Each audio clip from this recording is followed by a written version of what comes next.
I know not with what weapons World War III will be fought, but World War IV will be fought with sticks and stones.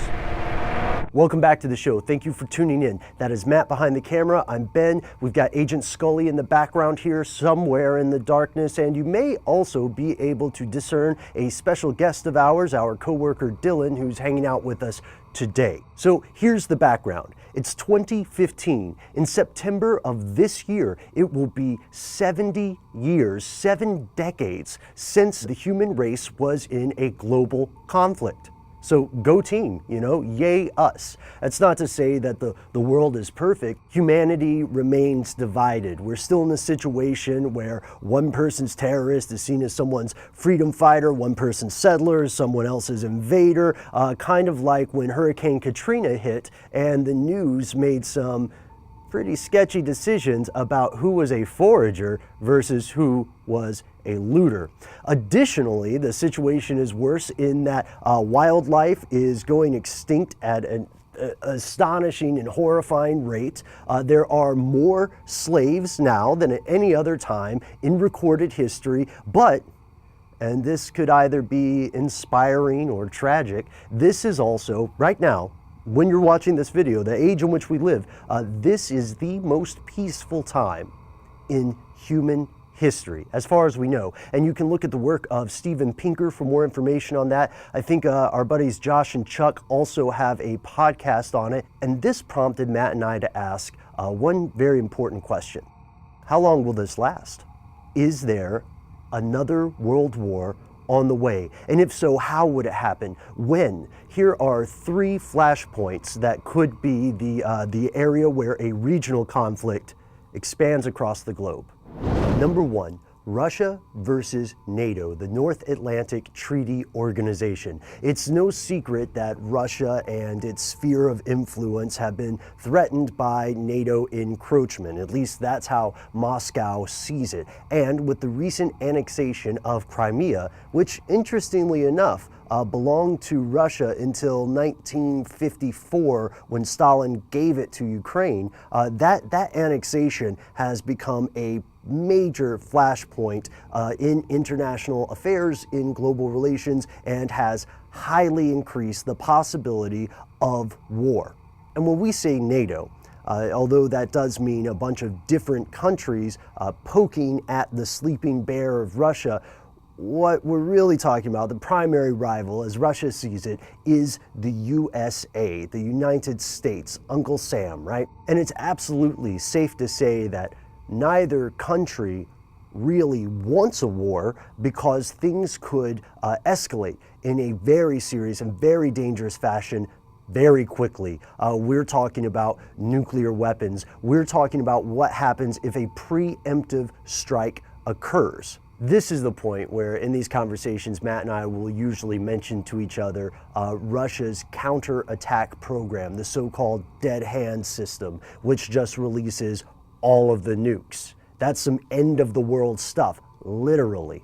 Number 2, China versus Japan versus the US, possible other countries in the region. This is one of the things that you'll hear pundits in the West talk about nearly continually. They'll say, well, China is emerging as a superpower, as an economic threat. The US has to pivot toward Asia to do something to maintain its hegemony in the area. And that's what China is attempting to establish, a regional hegemony. Their biggest conflicts right now are concerning the rights of sea, of naval territory. And China is working to create a blue water navy, a navy that could, like the US Navy, go around the world. It's a difficult proposition, but the benefits of having this kind of force more than outweigh the risk by far. There's another factor here that people may not often talk about in the mainstream Western media, which is that Chinese citizens and Chinese officials in the PRC, in the military, believe that a war with the US may be inevitable at some point in the future because the US is seen as limiting China's ability to grow and to expand as a regional and a global power. You'll hear sometimes officials in the military talking about the so-called peace disease, meaning that they haven't actually served in a war. And while many Chinese citizens believe that this may be a necessary war in the future, which is different from being excited or wanting it to happen, it is also true that many Chinese citizens believe the war between the US and China would ultimately result in a Chinese victory. And that's not an unreasonable assumption, at least not as unreasonable as it would have been several years or decades ago, because China has been growing into its own. It's establishing bilateral relationships with other countries that are often antagonistic to the US. It is also expanding its investment in other countries, including the African continent, to control more resources, which we'll get to in a second. And perhaps most importantly, it's investing a great amount of time and money into what's called asymmetrical warfare, asymmetrical measures. So instead of building a multi-million-dollar carrier ship, which they are also doing, why not just build missiles that can destroy one, or a sub that can sneak up and destroy one? However, there are a lot of reasons that China and the US would not go to war, at least not for a while, not to a big global war, maybe just some proxy stuff out in Eurasia. And the reasons are not necessarily friendly reasons. One, China has some crippling domestic problems. The environmental situation is rapidly deteriorating. Check out how many rivers have just disappeared recently in that country, which is not to say that the US is in perfect shape itself either. The US military has been stretched thin through Afghanistan, through Iraq, and that's not even counting the continuing operations around the globe. And of course, and maybe this is one of the biggest things, the economic intertwining of China and the US. It's been compared before to a standoff, you know, where both people have a gun pointed at the other one's head. It's been compared to being attached at the hip. But whatever comparison you want to use, the fact of the matter is that this greatly increases the cost of these countries waging war on each other, not the least because they are dependent upon one another for several types of goods that they would need in a war. 3, and you knew this was coming, the Middle East, for various reasons. Saudi Arabia and the US and Israel versus Iran, the Islamic State versus everybody, including the people who are bankrolling them. This situation has long been at the forefront of various pundits and military officials' minds. It seems like the Middle East is always on a slow boil that at any moment could escalate into a war involving all of the powers of the earth. This so far hasn't happened, thankfully, but if it does, it would almost certainly draw in the proxies of the great powers around there. So not just Iran's Hezbollah or the US MEK, but it would draw in the powers associated with that. And we've seen this before with Russian support of Syria ongoing, right? Although that's primarily to save their port in the country.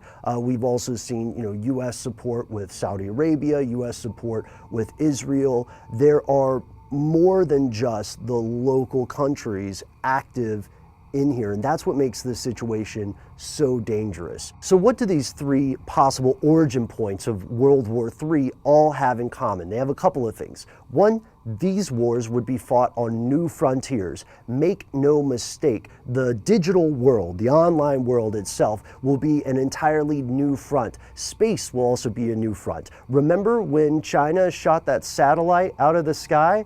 It wasn't their way of taking out the trash. And by the way, what is the X-37B doing up there, unmanned and orbiting space on secret missions? Another commonality would be resource wars. Everything from water to petrol to rare earth minerals could easily trigger regional conflicts that later spark across the world.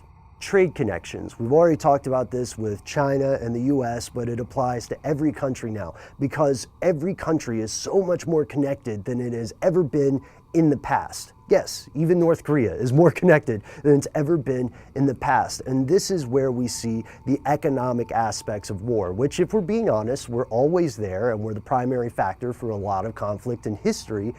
But now we'll see, now we can see sanctions more and more effectively as a weapon. 4, nuclear weapons.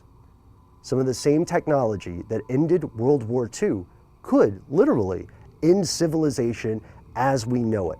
You've probably heard of the theory of nuclear deterrence, which is that if one country has nuclear weapons, another country has nuclear weapons, they're just sort of insurance and no one will actually fire them. However, in a conflict where a nuclear weapon is deployed by one side, of course, other sides are going to do it. And this threat is so dangerous, so tremendous, that other countries would launch preemptive attacks against one another to deny the chance to use nuclear weapons. Now, whatever you think about the theory of nuclear deterrence, the truth is that it primarily only applies to states, to world countries.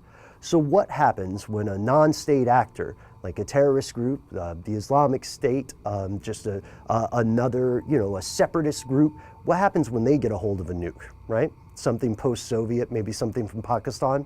What happens when they launch that? And this is all just speculation.